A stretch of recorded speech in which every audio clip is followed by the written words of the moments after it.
Olá, tudo bem?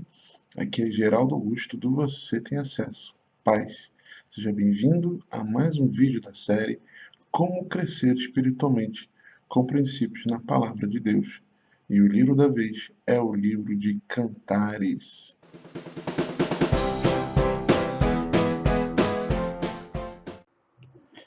Bom, agora aqui na tela do computador, vamos aos fundamentos e ensinos.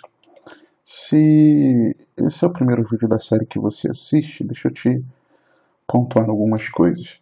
Nós não estudaremos o contexto histórico, arqueológico, geográfico, do cotidiano, a respeito do livro de Cantares. O que nós vamos estudar, né? Esse não é um estudo teológico do livro, mas é um estudo onde nós vamos aprender algumas verdades, né?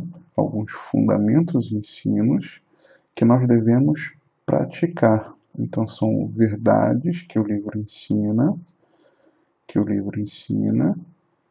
e as ações para as quais o livro nos convoca. O que eu devo fazer com esse ensinamento? Então essa série de vídeos ela segue essa linha, tudo bem? Agora, como nós estudaremos o livro de Cantares? Né? Cantares, também conhecido como Cântico dos Cânticos, ele é frequentemente interpretado como uma alegoria do amor do Senhor por Israel ou de Jesus por sua noiva, a igreja. Né? Talvez você já tenha ouvido ministrações, estudos, ou até mesmo você lendo o livro de Cantares, algum texto ter te direcionado a esse entendimento. É claro que, com certeza, diversos trechos bíblicos empregam a figura do casamento para descrever a relação do Senhor com o seu povo, seja Israel no Antigo Testamento ou a Igreja no Novo Testamento. Tá? Isso é fato.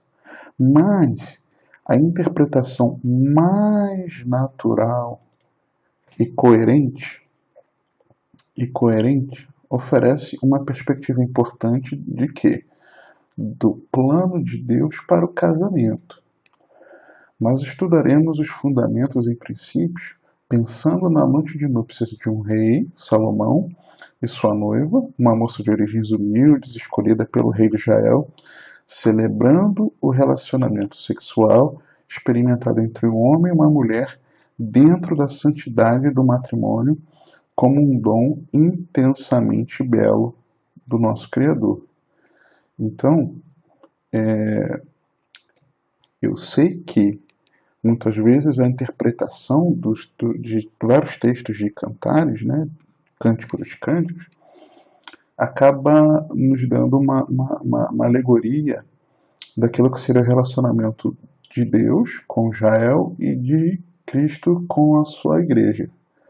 E é claro que nós podemos até pontuar algumas coisas aqui quando alguns textos nos aparecerem. Porém, algo que é bem natural e coerente é nós enxergarmos pela perspectiva de que Deus também desejou, principalmente até com esses textos de Cantares, mostrar qual era o plano dele para o casamento.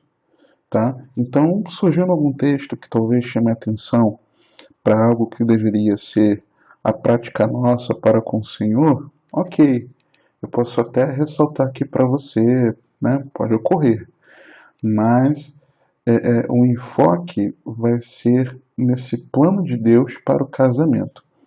E você vai ver de que será de três maneiras importantes. Uma para aquele que ainda está fora, né, ausente de um relacionamento, para aquele que está iniciando um relacionamento e ainda não casou, né, principalmente para namorados, e depois para quem já é casado, né? Então vamos entender isso aqui. Primeiro, princípios para a pureza moral. Manter a pureza sexual até o casamento é a chave para o estabelecimento de um vigoroso casamento cristão. Então, manter a pureza sexual até o casamento é a chave para o estabelecimento de um vigoroso casamento cristão. Em vista da predominante aceitação por parte da sociedade do comportamento sexual e moral, é de grande importância que o santo povo de Deus renuncie à impureza e faça um renovado esforço para a reconstrução de um compromisso com a pureza moral na igreja. E esse é o melhor caminho, né? Manter a pureza sexual é o ideal. Por exemplo, vou dar um exemplo aqui para quem é solteiro.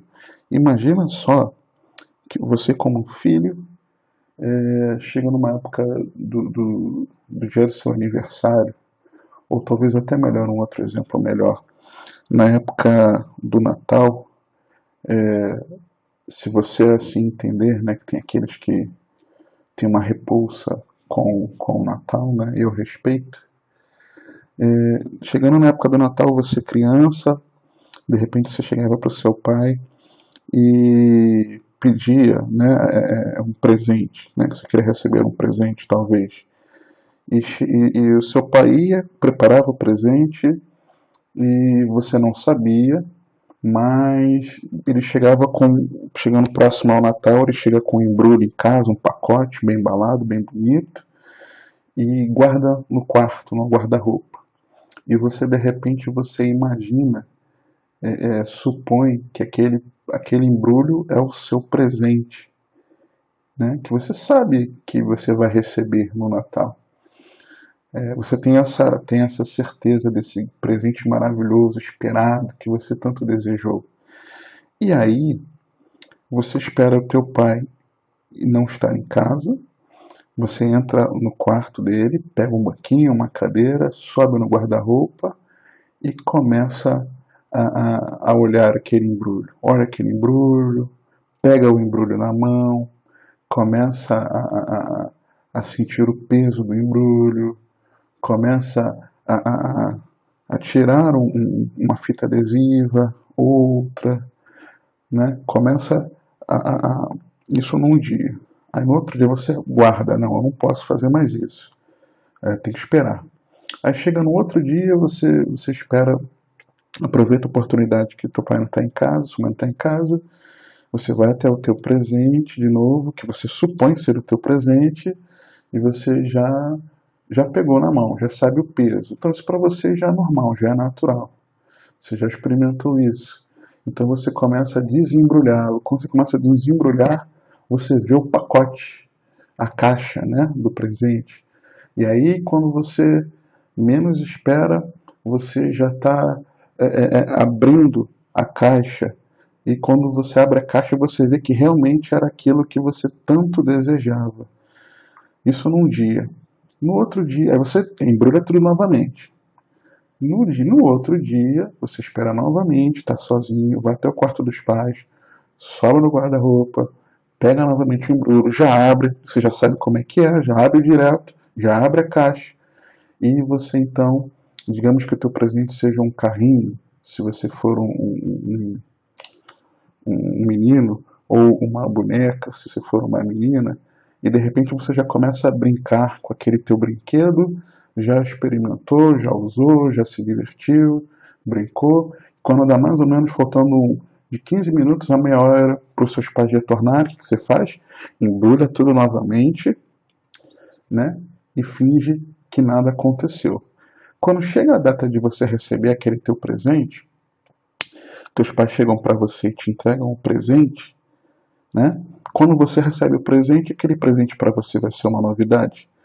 Aquele presente vai ser algo que foi muito desejado, muito esperado.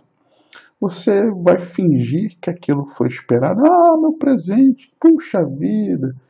E você talvez não dê tanta atenção, porque você já experimentou, já usou daquele presente, né? Então essa analogia nós podemos fazer também em relação a experiência sexual antes do casamento. Então, nós, como filhos de Deus, precisamos entender que a pureza sexual ela é a chave para um casamento abençoado, para um casamento vigoroso, né? Onde o sexo ele não é um problema, muito pelo contrário, ele é uma bênção para que você possa desfrutar. Cantares 1, de 2 a 4. Beija-me com os beijos de tua boca, porque melhor é o teu amor do que o vinho. Suave é o aroma dos teus ungüentos, como unguento derramado é o teu nome. Por isso as donzelas te amam. Leva-me após ti, apressemo-nos. O rei me introduziu nas suas recâmaras. Em ti nos regozijaremos e nos alegraremos, do teu amor nos lembraremos. Mais do que o vinho, não é sem razão que te amam. Compreenda que os desejos físicos por sua esposa ou esposo são inteiramente apropriados. Então nós vemos aqui o desejo, né, de ser beijada, a noiva falando, né, beija-me com os beijos da tua boca,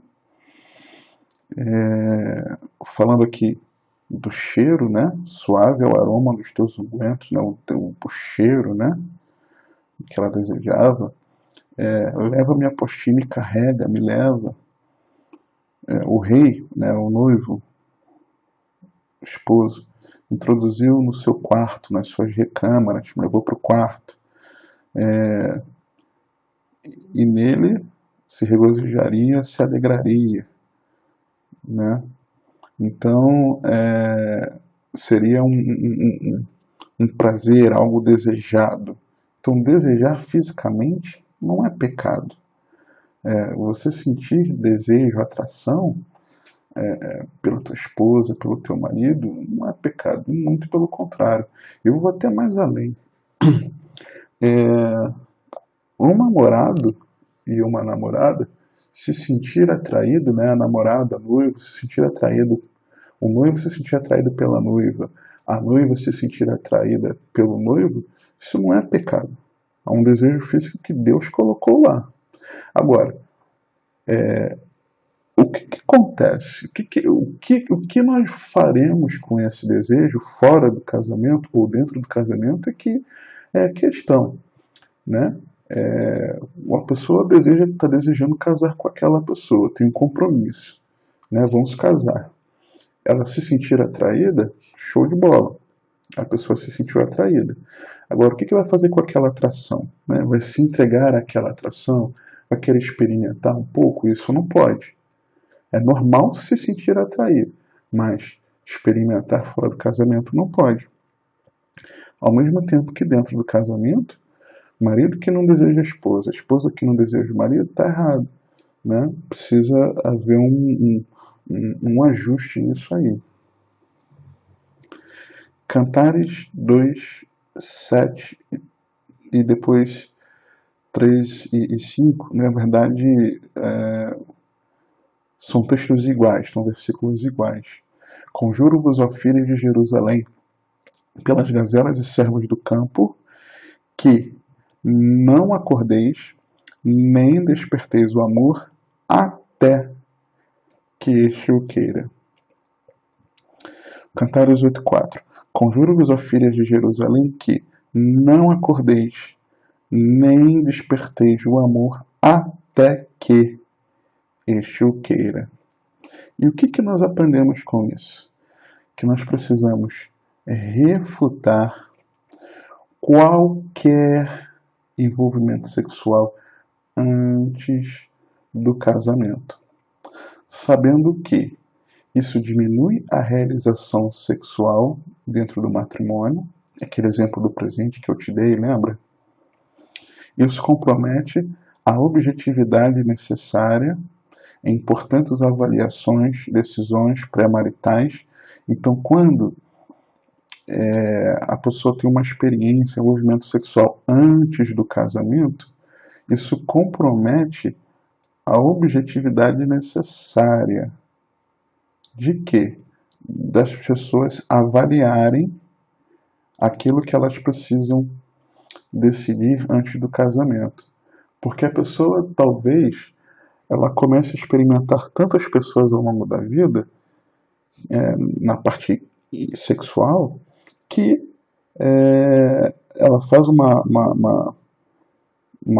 pré-avaliação de como é que vai ser a vida conjugal através de como tenha sido, talvez, a relação sexual antes do casamento, erradamente, e talvez comprometa o entendimento correto, né, a objetividade que a pessoa precisa ter para que ela possa entender se aquele casamento vai ser bênção ou não, se deve casar com aquela pessoa ou não.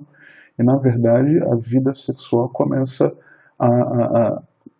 a pesar na decisão, influenciar a decisão antes do casamento. Então está totalmente errado. A pessoa passa a escolher. Escolhe ou não casar com aquela pessoa se a intimidade sexual foi boa ou não. E isso só é para acontecer dentro do casamento, essa intimidade. E se a pessoa ela experimenta tantas pessoas por aí, quando ela vai ter uma intimidade com dentro do casamento, ela começa a fazer comparativos, né? Começa a comparar como aquela pessoa é em relação às outras que ela experimentou ao longo da vida. E isso é muito ruim, né? Isso enfraquece seriamente a habilidade de um casal para fazer os ajustes sexuais necessários dentro do casamento, né? Então é necessário que alguns ajustes aconteçam dentro do casamento. Então, se você já tem uma intimidade antes do casamento, quando chega no casamento você não vai ter habilidade para vocês irem aprendendo juntos, para que vocês vão ganhando intimidade um com o outro, né? Para que a relação de vocês se aprofunda com o passar do tempo. Então é muito importante nós refutarmos qualquer envolvimento sexual antes do casamento. Cantares 8, de 8 a 10. Temos uma irmãzinha que ainda não tem seios. Que faremos a essa nossa irmã no dia em que for pedida? Se ela for um muro, edificaremos sobre ela uma torre de prata. Se for uma porta, cercá-la-emos com tábuas de cedro. Eu sou um muro e os meus seios como as suas torres, sendo eu assim, fui tida por digna de confiança do meu amado. Continuando no 11. Teve Salomão uma vinha em Baal-Hamon, entregou-a a uns guardas e cada um lhe trazia para o seu fruto 1000 peças de prata. A vinha que me pertence está ao meu dispor. Tu, ó Salomão, terás os 1000 ciclos e os que guardam o fruto dela, 200. Então, o que nós aprendemos com isso? Nós vemos aqui a preocupação em relação à irmãzinha, que ainda não tem seios, ou seja, antes da sua puberdade, né? O que faremos a essa irmã, né? Então, olha, nós vamos edificar sobre ela uma torre de prata, se ela for um muro, né? A torre em cima do muro era aquilo que dava a proteção, né, da observância, da vigilância, né? Se for uma porta, né? Cercar a porta, proteger a porta com tábuas de cedro, né? E aí, o que nós precisamos aprender? Que como famílias cristãs, nós precisamos nos envolver no desenvolvimento da moralidade sexual, né? Então, volto aqui, pra você entender isso. Então, olha aqui, ó. E aí a noiva respondendo, né? Eu sou um muro e os meus seios como as suas torres. Sendo eu assim, eu fui tida por digna da confiança do meu amado. Ou seja, ela se guardou, ela aprendeu. Aqui é a preocupação da família. Temos uma irmãzinha, né? E aqui a irmã falando, não, Eu fui tida por digna de confiança do meu amado, ou seja, eu aprendi com vocês, minha família, que eu precisava me guardar e eu me guardei. O meu amado, ele me enxergou como uma pessoa digna de confiança. Então, nós precisamos entender isso. Nos envolver na moralidade sexual dos filhos. Encorajem e apoiem a pureza e virgindade sexual deles. Construam defesas contra tentativas, lembra? A torre e o cercado da porta.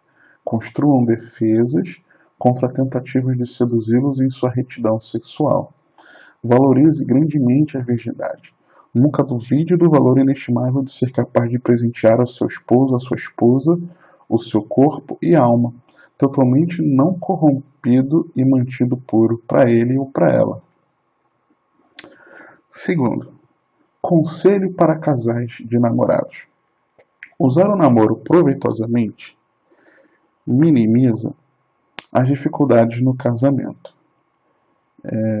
E é verdade, porque o namoro é um tempo de conhecimento, não no conhecimento da área sexual, que isso é só dentro do casamento, mas é um tempo de conhecimento e é um tempo muito precioso para quê? De preparo.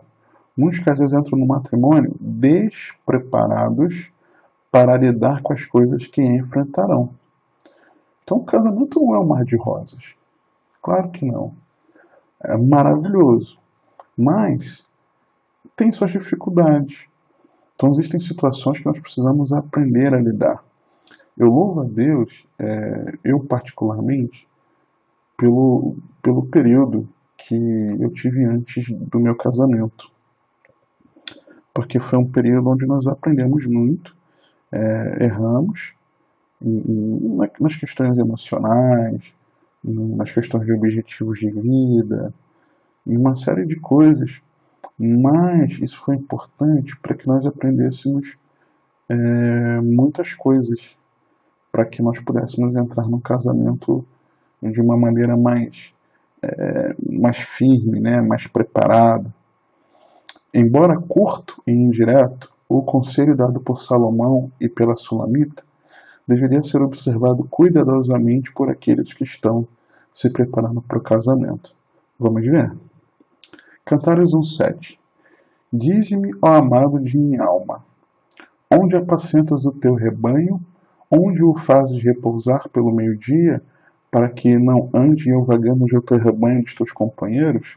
Então, a noiva fala o seguinte, meu noivo é o seguinte, onde é que fica o teu rebanho? Onde é que você cuida do teu rebanho? Né? Onde é que você os faz repousar pelo meio-dia? Né? Onde é que é? Né? Ou seja, me conta mais de como é que é a tua vida. Me conta mais sobre como é que são as suas coisas. Deixa eu conhecer mais o que você faz da vida, como é que você é. Deixa eu te conhecer mais. Né? E é muito interessante isso. Então compreenda que é da maior importância que nós aprendamos a conhecer e a aceitar o nosso futuro cônjuge como ele é. E muito interessante isso aqui. Esse texto, para mim, me despertou a atenção quando eu estava preparando esse estudo. Né?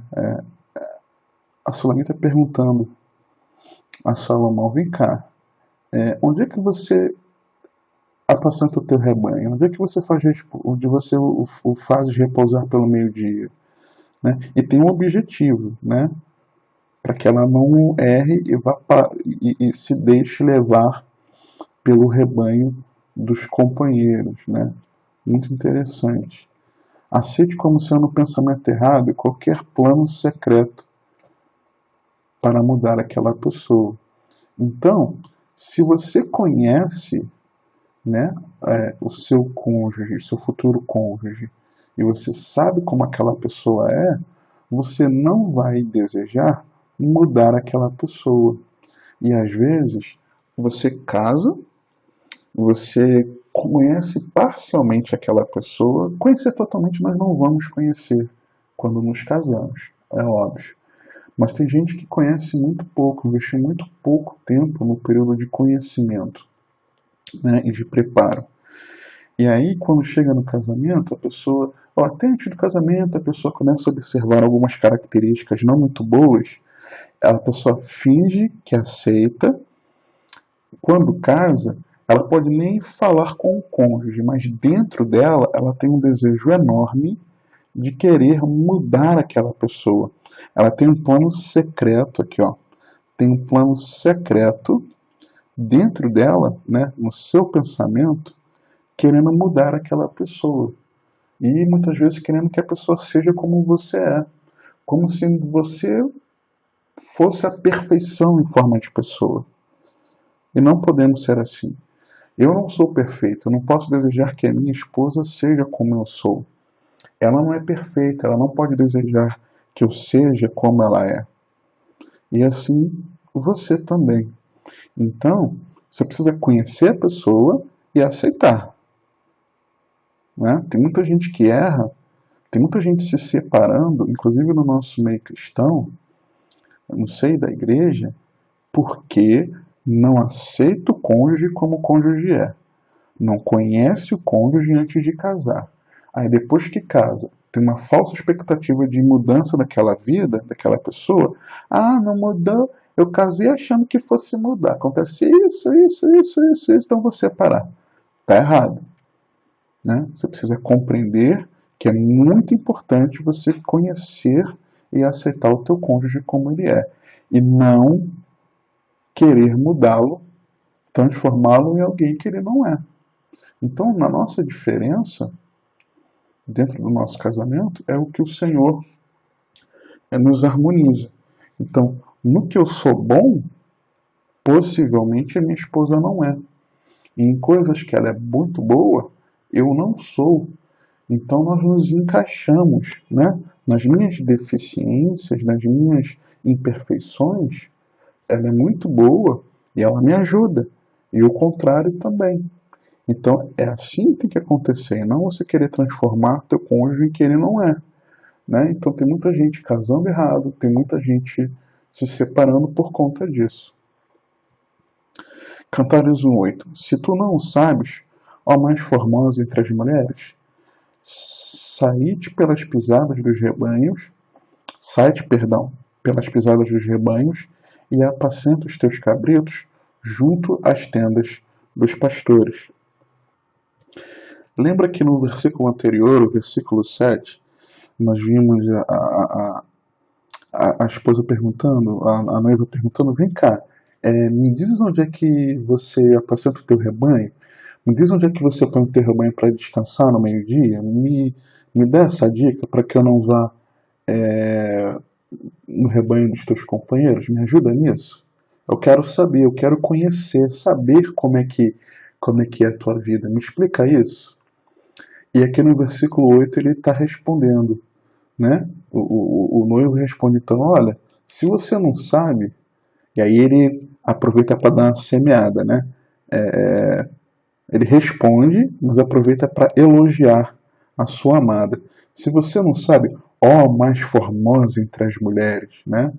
Você faz o seguinte, vai pelas pisadas dos rebanhos e apacenta os seus cabritos junto às tendas dos pastores. Ele responde para ela, é só você seguir as pisadas dos rebanhos que você vai ver onde é que é.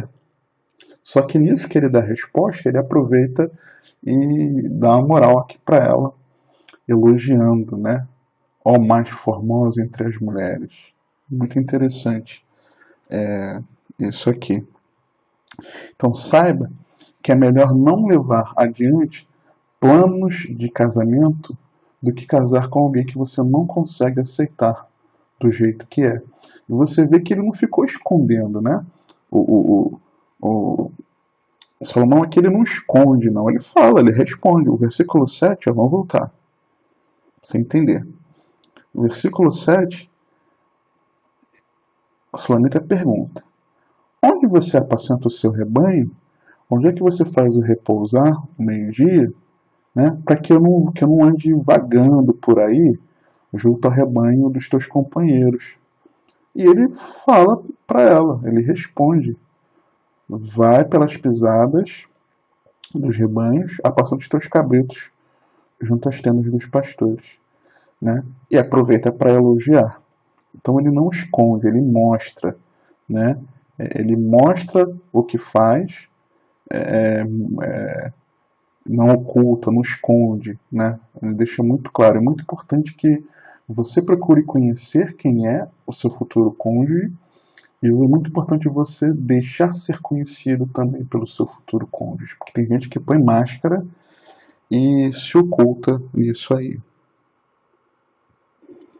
E aí, deixa só a gente. Deixa eu apontar uma coisa para você. Aqui no versículo 7, a Sulamita, claro que aquela pergunta, ela quer saber como, por onde ela deveria não andar, né? E procurou conhecer, né, os caminhos do seu noivo. E nós vemos que a Sulamita ela evita ser como a que anda vagando, né? Isso descreve bem aquele que anda vagando, descreve bem o isolamento de um leproso que mora sozinho fora do campo, em contraste com a vida comum da comunidade em amor. Então, aquele que anda vagando, normalmente ele tá fora do convívio, né? Tá fora do convívio.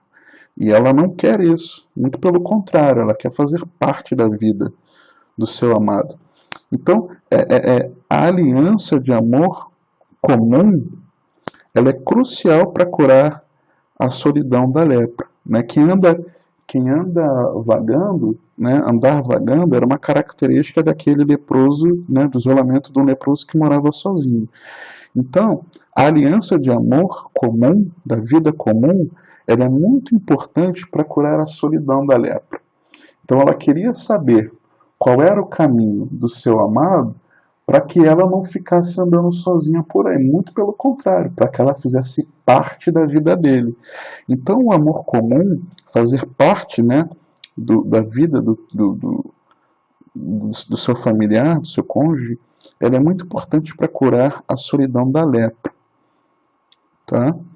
E talvez seja por isso que Jesus especificamente tem enviado os discípulos às ovelhas perdidas da casa de Israel, que andam vagando, né, com uma ordem de purificar os leprosos. A gente vê isso lá em Mateus, no capítulo 10, entre os versículos 6 e 8. Nós vemos Jesus indo às ovelhas perdidas, né, com uma ordem para purificar os leprosos. Por quê? Porque quem andava vagando pelo campo era o leproso que vivia no isolamento. Ok? E aqui no versículo 8, né, o que nós podemos enxergar aqui? Tá vendo aqui, ó, site pelas pisadas dos rebanhos. Quando você pisa, aqui, ó, vou fazer aqui. Se você acompanha a série, você já sabe que eu escrevo e faço os desenhos aqui com o mouse, então às vezes tem coisa que sai meio torta. Mas imagina que isso aqui é uma pisada, né? Um pé largo na frente e aqui a marca do calcanhar. O calcanhar e o pé aqui na frente, um pé bem largo aqui na frente, por exemplo. Um pé chapado, né? E quando ele fala aqui, ó, sai-te pelas pisadas dos rebanhos, essas pisadas dos rebanhos são literalmente o quê? As marcas do calcanhar. Né? Por exemplo, Jacó ele tem o seu nome originado daí, realmente, né? De onde Jacó tem o seu nome. Né? Se você vê isso lá em Gênesis 25. Então, todos os patriarcas de Israel, eles foram pastores. E o papel de Jacó, como pastor, é um modelo para a nação. Então, o seu amado está então contando a ela a procurar na história a cura para a solidão. Então, é uma coisa que está oculta, entre aspas, né? Está oculta, mas está revelado, né? Está escrito de uma outra maneira. Porque ela pergunta, vem cá, me mostra onde é que você apacenta as suas ovelhas e onde é que você as coloca para descansar, para que eu não fique vagando por aí, ou seja, para que eu não fique solitária, assim como um leproso fica solitário vagando pelo campo. Aí ele responde, ele elogia, né? Ele elogia, isso aqui é muito importante você entender que ele elogia, e aí ele responde, olha, faz o seguinte, procura na pisada dos rebanhos, ou seja, procura na história de Israel, procura na história de Israel que você vai encontrar a cura para sua solidão. Analisa como é que as antigas esposas se relacionavam com seus maridos. Veja como é que era a vida comum da família, do casal, para que você possa não andar solitária. Aprenda isso. Então, de certa forma, nós enxergamos isso aqui também no versículo, né, nesse versículo 8, além dessa instrução. Ok? Cantares 2, 14, 15. Pomba minha que andas pelas fendas dos penhascos, no esconderijo das rochas escarpadas, mostra-me o rosto, faze-me ouvir a tua voz, porque a tua voz é doce e o teu rosto amável. Apanhai-me as raposinhas que devastam os vinhedos, porque as nossas vinhas estão em flor. Dedique tempo para identificar e resolver possíveis problemas no seu casamento. Encare-os com honestidade e franqueza. Por quê? Aqui primeiro ele diz, minha amada, você que anda pela fenda dos penhascos, mostra-me o rosto, né? Esteja junto a mim, né? Deixa eu ouvir a tua voz é doce, o seu rosto é amável, ou seja, vamos estar juntos e conversa comigo, faze-me ouvir a tua voz, ou seja, conversa comigo, né? Ele desejando ter um diálogo com a esposa. Só que aí no versículo seguinte ele já diz, olha, apanha aquelas raposas, as raposinhas, aquelas pequenas, que estão devastando os vinhedos, porque as nossas vinhas estão em flor. Então, a leitura que nós fazemos aqui? Primeiro, ele elogia, né? Isso é muito importante você entender, marido. Isso é muito importante. Você que é noivo, você que quer casar, né? Isso é muito importante. Você que ainda não é noivo, mas que pretende constituir família, aprenda isso. Sempre eu elogio, né? Eu já errei muito pela falta de elogio. E aí ele fala, olha, vem cá, eu quero te ver, mostra-me o teu rosto, e eu quero ouvir a tua voz, eu quero te ouvir. Vamos conversar? A tua voz é doce, o teu rosto é amável, ou seja, eu não vou ficar com raiva de você vir conversar comigo. Vem conversar comigo, só que é o seguinte, nessa de conversar comigo, faz o seguinte, me ajuda numa coisa, traz aquilo que está devastando o nosso vinhedo. Traz aquilo que está atrapalhando o nosso casamento. Traz aquilo que está nos incomodando. Traz aquilo que está nos atrapalhando. Faz isso para mim. É muito importante. Eu quero conversar com você. Eu quero ouvir a sua voz. Eu quero ver o teu rosto. Eu quero estar face a face com você para a gente conversar. Só que nessa conversa, traz aquilo que está atrapalhando a nossa vida. Traz a raposinha que está devastando o nosso vinhedo. Vamos jogar aberto? Conversa comigo aquilo que está te incomodando. Conversa comigo aquilo que está te fazendo mal. Vamos lá? Eu quero te ouvir. Talvez a gente não tenha problemas enormes na nossa relação. Mas sabe aqueles probleminhas que estão te incomodando, me incomodando? Vamos colocar esses problemas diante de nós para a gente poder resolver de uma vez por todas, né? Então, na verdade, é essa leitura que a gente faz desses dois versículos, né? Então, é importante dedicar tempo para identificar e resolver possíveis problemas no seu casamento. Encare-os com honestidade e franqueza. Na nossa vida com Deus, nós também podemos fazer isso. Sabe?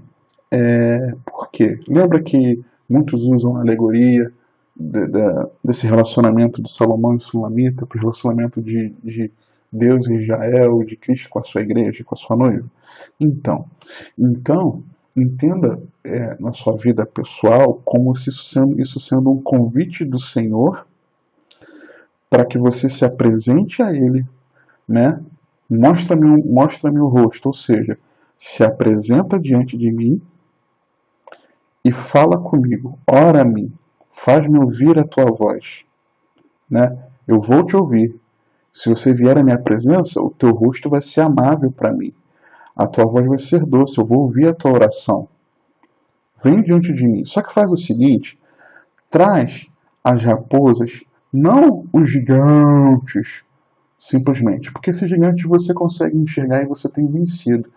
Mas traz aqueles probleminhas, aquelas raposinhas que estão atrapalhando o teu relacionamento comigo, né? Eu enxergo Deus também falando com a gente dessa maneira. Deus nos chamando para um relacionamento, Deus nos chamando para um tete-a-tete, nos chamando para nós orarmos a Ele, aqui, ó, faz-me ouvir a tua voz, e nos chamando para que dentro da nossa oração nós possamos expor a Ele os problemas que nos têm afastado dele, os nossos pecados, as nossas dificuldades, onde nós temos tropeçado e que tem devastado os vinhedos do relacionamento nosso com o Senhor. Amém? Cantares 8, versículo 6. Põe-me como selo sobre o teu coração, como selo sobre o teu braço, porque o amor é forte como a morte e duro como a sepultura.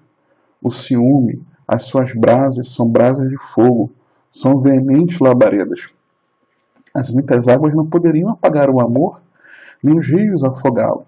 Ainda que alguém desse todos os bens da sua casa, pelo amor seria de todo desprezado. Determine-se a edificar no casamento um compromisso vigoroso, inquebrável de um para com o outro. Né? Então, nós vemos aqui uma determinação. As muitas águas não poderiam apagar o amor, nem os rios afogá-lo. Né? Nem que alguém desse todos os bens da sua casa pelo amor, ele seria desprezado. Então, é uma decisão firme em permanecer. Outra coisa aqui, ó. Põe como selo sobre o teu coração, como selo sobre o teu braço, porque o amor é forte como a morte, duro como a sepultura. Né? O ciúme. As suas brasas são brasas de fogo, são veementes labaredas. É claro que entenda aqui ciúme como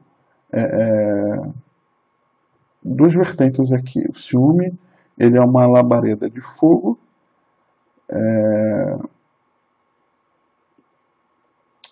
no sentido de que ele é ruim, né, para o matrimônio, né, você e eu podemos entender isso, mas entenda aqui como o zelo, né, o ciúme como zelo, né, isso aqui. E a parte aqui, depois do ponto e vírgula, que se diz pra gente que é uma outra ideia, é de que o amor, né, as brasas do amor são brasas de fogo e veementes labaredas. Nós entendemos isso aqui. E o que nós vemos isso? Que um amor vigoroso, um amor firme, um amor decidido, daquele que decide viver a bênção no relacionamento, é algo primoroso. Por quê? Aqui ele começa a falar, põe-me como selo sobre o teu coração. O selo, ele representa uma pessoa e o seu poder de autoridade. Então, vários textos bíblicos a gente vê que o rei, por exemplo, o líder, ele fazia um decreto e e como é que ele informava, né? Como é que ele dava autenticidade àquele documento daquele decreto? Ele pegava o seu anel com o seu desenho, né, com a sua insígnia, e colocava ali uma espécie de cera sobre o documento e prensava esse anel nessa cera e fazia a marca, né, desse selo. Então, mostrando o quê? A autenticidade daquela informação, né? Então, era um símbolo de autoridade.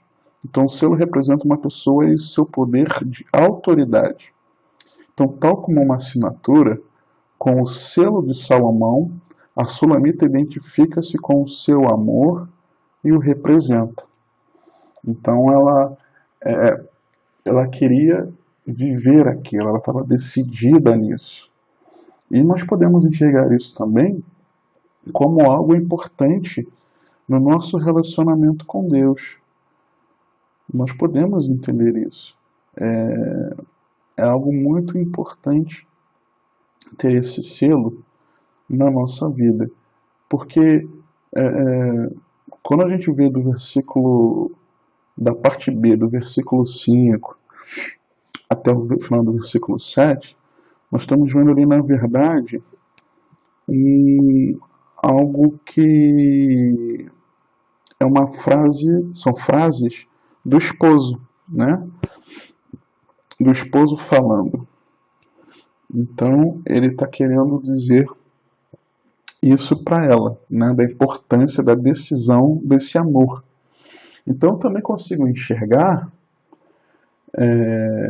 Deus falando comigo e com você. Olha, me coloca, né?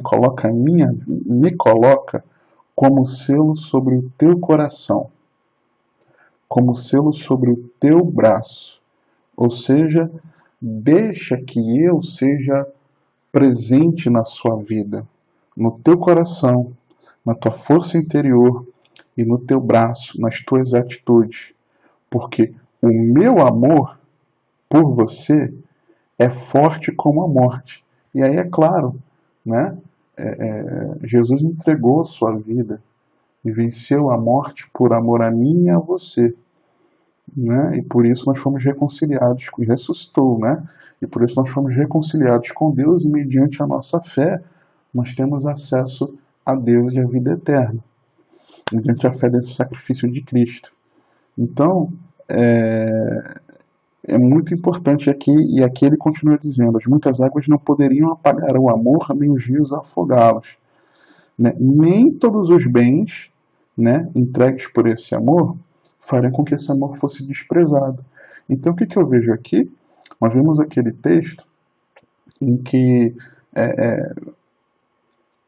nem a morte, nem a angústia, que nada poderia, né, nos afastar do amor de Deus. Né? Então, nós enxergamos isso aqui. Deus falando isso para mim e para você. Olha, me coloca como selo no teu coração, no teu braço, na tua força interior e também nas tuas atitudes. Me coloca, porque o meu amor por você, ele é muito forte. Eu venci a morte. O meu amor por você foi mais até do que a morte. Nada vai apagar esse amor que eu tenho por você. Então nós podemos enxergar isso aqui também. Então podemos e devemos nos determinar a edificar um casamento, né, um compromisso vigoroso, inquebrável de um para com o outro, mas também uma vida espiritual, um compromisso vigoroso que não se quebra nosso para com o nosso Senhor. Amém? O terceiro, princípios para um casamento duradouro. Um casamento bem-sucedido é resultado de hábitos disciplinados que têm sido provados através dos séculos, por um incontrolável número de casais cujo amor e compromisso foram fortalecidos e ficaram mais apaixonados. Então, um casamento que é bem-sucedido, ele é resultado de quê? Hábitos disciplinados. E ao longo da história, nós vemos casais em que o amor e o compromisso foram fortalecidos e ficaram mais apaixonados. Vamos ver esses princípios? Quando hoje em dia um ambiente cultural guerreia contra o casamento cristão, e acho que isso é notório para você, né? Procurando redefinir, diluir e iludir o entendimento, ele quer mudar o entendimento, quer diluir, né? E iludir o entendimento sobre essa instituição divina. É essencial recuperar os princípios dinâmicos. Naturalmente, o primeiro lugar para onde se deve olhar é a palavra de Deus. Essa é a nossa referência, é isso que a gente está fazendo aqui. E é lugar mais apropriado do que o cântico de amor de Deus, né? Cantares 4, a partir do versículo 1. Como és formosa, querida minha, como és formosa. Os teus olhos são como os das pombas e brilham através do teu véu. Os teus cabelos são como o rebanho de cabras que descem ondeantes do monte de Gileade. São os teus dentes como o rebanho das ovelhas recém-tosquiadas que sobem do lavadouro e das quais todas produzem engenhos, e nenhuma delas assim crias. Os teus lábios são como um fio de escarlata, e tua boca é formosa. As tuas faces, como a romã partida, brilham através do véu. O teu pescoço é como a torre de Davi, edificada para arsenal. 1000 escudos pendem dela, todos broquéis de soldados valorosos. Os teus 2 seios são como 2 crias, gêmeos de uma gazela, que se apacentam entre os lírios. Antes que refresque o dia e fujam as sombras, irei ao monte da mirra e ao outeiro do incenso. Tu és toda formosa, querida minha, e em ti não há defeito. Então, cônjuges, aprendam a arte perdida do amor verbal. Aprendam a dizer palavras de amor que acariciam a alma do marido ou da esposa, né? Então, esposa, aprenda a dizer palavras que acariciam a alma do seu marido. Marido, aprenda a dizer palavras de amor que acariciam a alma da sua esposa. Isso é muito importante e nós podemos aprender isso nesse texto. Um outro entendimento alegórico que nós podemos fazer desse texto de Cantares no capítulo 4 é o seguinte, é que essa é uma descrição, né, da Sulamita, essa descrição da Sulamita, ela mistura algumas imagens poéticas antigas com as bênçãos da aliança. Tá entendendo? Então, certamente você leu aqui algumas coisas e você entendeu dessa forma. Pode ter, eu já vi isso em algum texto. Que, na verdade, ele traz essa mistura, né, de imagens poéticas antigas com as bênçãos da aliança, figurando um povo fértil e aperfeiçoado na completa posse da terra prometida. O Monte Gileade, situado ali no Jordão, é uma terra expandida e inclui o resto das tribos de Israel. Então, nós acabamos enxergando algumas características, né, advindas disso, né? Por exemplo, o teu pescoço é como a torre de Davi edificada para arsenal, 1000 escudos pendem dela, todos os broquéis de soldados valorosos, né? Então, está mostrando características da própria Israel, né? Então, nós conseguimos enxergar isso sim, também. Cantares 5:1. Já entrei no meu jardim, minha irmã, noiva minha, colhi a minha mirra com especiaria, comi o meu favo com mel, bebi o meu vinho com leite, comei e bebei, amigos, bebei fartamente, ó amados. Entenda e creia que o Senhor continua a ver o relacionamento sexual dentro da santidade do casamento como muito bom e o abençoa. Então, olha aqui, já entrei no meu jardim, minha noiva minha, colhi a mirra com especiaria, Comi o meu favo com o mel, bebi o meu vinho com o leite. Comei e bebei, amigos, bebei fortemente, fartamente, ó amados. Então você vê aqui a bênção, né? A bênção, né, sobre a vida do casal, a partir do momento que eles decidem ter um relacionamento fortalecido, né? Fortalecido no Senhor. E é claro que nós também vemos uma alegoria. Tem até uma canção que eu não vou me lembrar agora, que ela fala sobre isso. Deixa eu ver se eu consigo lembrar. Ó, por exemplo, achei aqui, ó. Eu vou abrir o meu coração, né, do Fernandinho. Eu vou abrir o meu coração, eu vou deixar meu noivo entrar. Eu vou abrir meu coração, vou deixar meu noivo entrar, vou ser com ele, ao seu amor vou me entregar. E aqui, ó. Entrei no meu jardim, colhi os meus perfumes. Aqui, ó. Já entrei no meu jardim, colhi a minha mirra. Minha mirra era o perfume, né? Mirra com a especiaria é o perfume. Colhi os meus perfumes para te dar, ó noiva minha. Para te dar, ó noiva minha. Entrei no meu jardim, colhi os meus perfumes para te dar, ó noiva minha. Os teus perfumes são suaves, o teu amor melhor do que o vinho. Os teus perfumes são suaves, o teu amor melhor do que o vinho. Lembra que nós vimos nos primeiros slides, falamos sobre isso, né? O teu amor melhor do que o vinho. Eu vou abrir o meu coração, vou deixar meu noivo entrar, eu vou abrir meu coração, vou deixar meu noivo entrar, eu vou abrir meu coração, vou deixar meu noivo entrar. Vou ser com ele, ao seu amor vou me entregar. Então, uma declaração de amor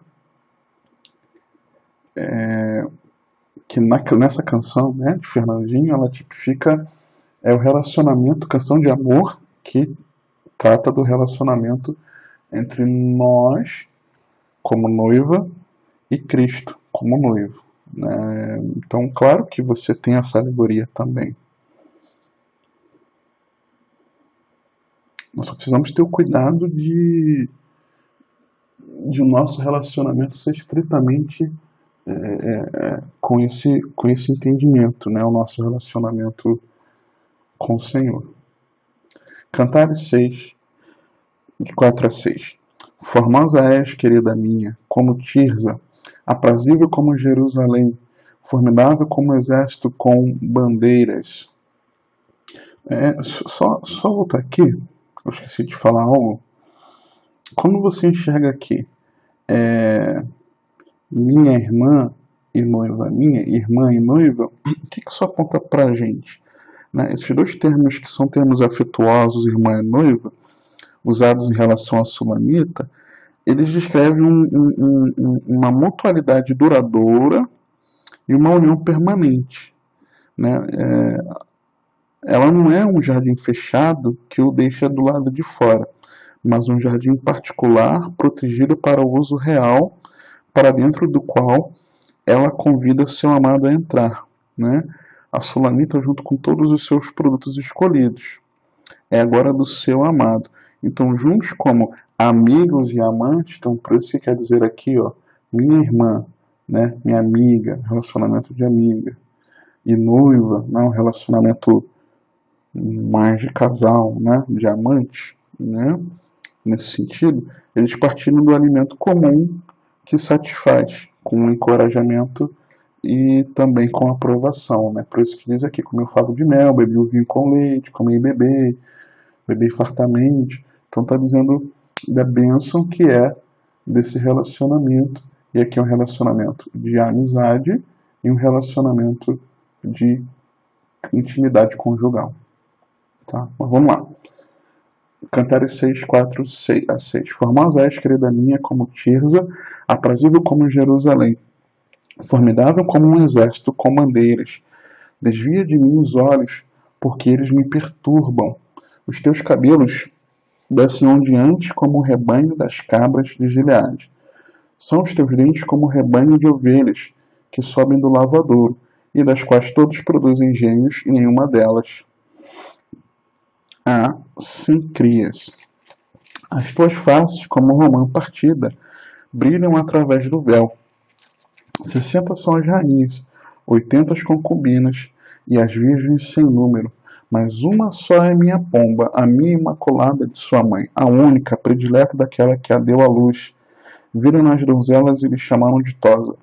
Viram as rainhas e as concubinas e a louvavam. Exalte no casamento as virtudes do seu cônjuge acima das virtudes de outros. Por exemplo, você chegar e falar, puxa, fui lá, meu amigo me chamou para nós almoçarmos juntos aquele dia, ou um jantar, puxa, que comida, sei lá, que arroz com feijão delicioso, eu nunca comi um arroz e feijão como esse. Né? Você fala um negócio desse para tua esposa, por exemplo, e aí a esposa vira, vem cá, você está querendo dizer o quê? Que a comida que a fulana lá fez é melhor do que a minha comida? Né? Estou dando esse exemplo, mas acho que você entendeu. Então, às vezes nós queremos elogiar os outros, não valorizamos as virtudes do nosso cônjuge. Então nós precisamos exaltar a virtude dos nossos cônjuges acima da virtude dos outros. Isso é algo que é muito importante, né, para que nós possamos fazer. Nós, como cônjuges, às vezes nós erramos muito nisso. Né? Então é muito importante. E só um conhecimento aqui, né? Essa cena que vem desde o versículo 4, vem dizendo, vem mostrando que a beleza e o poder real da Sulamita, e registra a sua impressão gloriosa. Então a visão que o Salomão tinha dela. E aí as duas cidades, né, Tirza, a primeira capital do Reino do Norte, de Jerusalém, manifestam sua majestade adorável.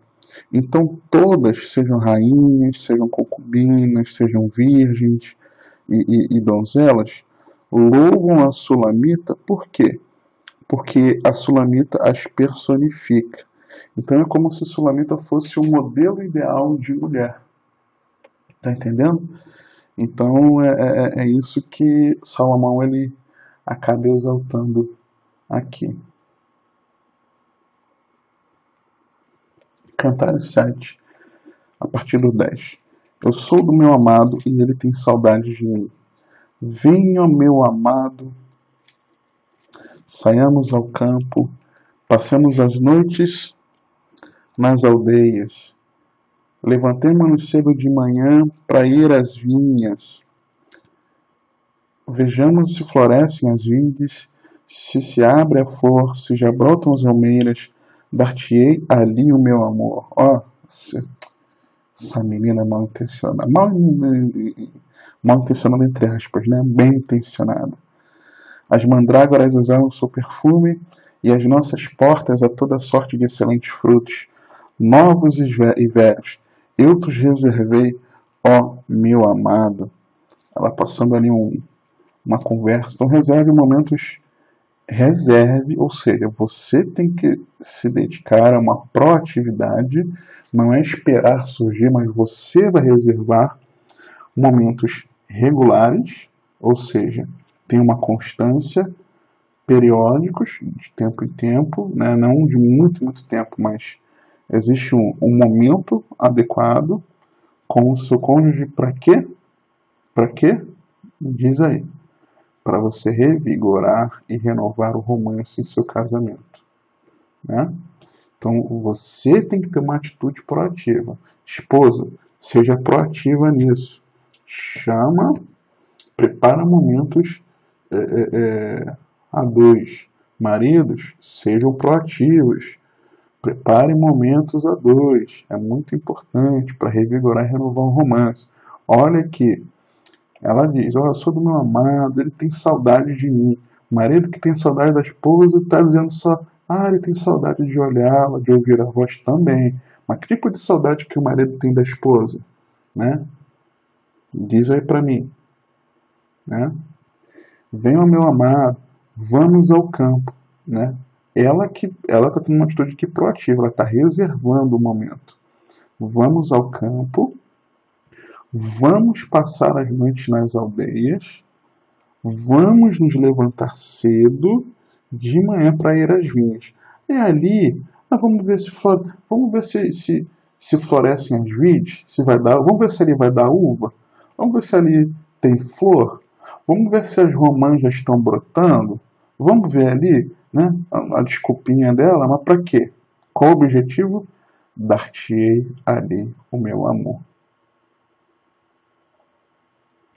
Vem, vamos observar ali, vamos fazer uma viagem no fim de semana, né, no sábado, vamos fazer um passeio, vamos, sabe, vamos fazer algo especial para nós, vamos, né? E aí um detalhe muito interessante que ela fala assim, ó, no final, eu os reservei, ou seja, ela preparou aquele momento, né? Então ela via que o marido tinha saudades dela, ela então preparou um momento, né? Então ela chamou ele para sair, né? Para passear, chamou ele para ver se na vinha, né, floresciam as vides, se as flores abriam, se as romãs já brotavam. E aí ela fala, ó, vem comigo, porque isso tudo que eu tô te chamando para você ir comigo é porque ali eu vou te entregar o meu amor, né? Então é muito importante que nós reservemos momentos regulares, periódicos com o nosso cônjuge para revigorar e renovar o nosso romance, o nosso casamento. O que nós podemos, talvez, aprender com isso aí, para nossa vida com, com o Senhor? Nós podemos entender e aprender que nós precisamos reservar momentos regulares e periódicos com o nosso Senhor para que nós possamos revigorar e renovar a nossa vida espiritual. Então nós precisamos desejar isso, né? Precisamos desejar ter um tempo com Deus. Falando de relacionamento, né? Falando de vida a dois, de casamento, deixa eu comentar com você algo aqui muito interessante que eu creio que vai te edificar. Eu quero falar sobre o casamento em 3D. Né? O que é o casamento em 3D? É a vontade de Deus para a família. E esse casamento em 3D é um material que minha esposa, Rosana, e eu nós preparamos debaixo de uma revelação de Deus e de ensinamentos que nós tivemos ao longo dos nossos anos de casamento, ao longo de cursos que nós participamos, de livros que lemos, de mensagens que já fomos ministrados, de mensagens que nós já ministramos e também através de aulas, né, em cursos de casais para que nós já demos, nós compilamos isso e criamos esse material, né, casamento em 3D. É um material que já foi usado em turmas para casais, né, casamento coletivo, turmas de preparo, né, de cursos pré-nupciais para casamentos coletivos e tudo, né? Então, isso aqui é uma foto nossa, né, do nosso casamento. Eu brinquei aqui com uma artezinha. E isso é um chamado muito forte nosso, né, na nossa vida, que é de cuidar de casais, dar aula para casais, para famílias. Então o Senhor nos deu esse material, que é o casamento em 3D. Então, se você estiver interessado, você pode baixar esse material. Eu vou colocar na descrição do vídeo, eu vou colocar o link para você. O endereço, o site é fácil, é casamentoem3d.com.br, né? Vou colocar lá embaixo, casamentoem3d.com.br, né? Então, o material onde a gente aborda muitos assuntos, explicando sobre o que é o casamento em 3D, sobre muitas coisas, por que ter um casamento em 3D e também como ter um casamento em 3D, ok?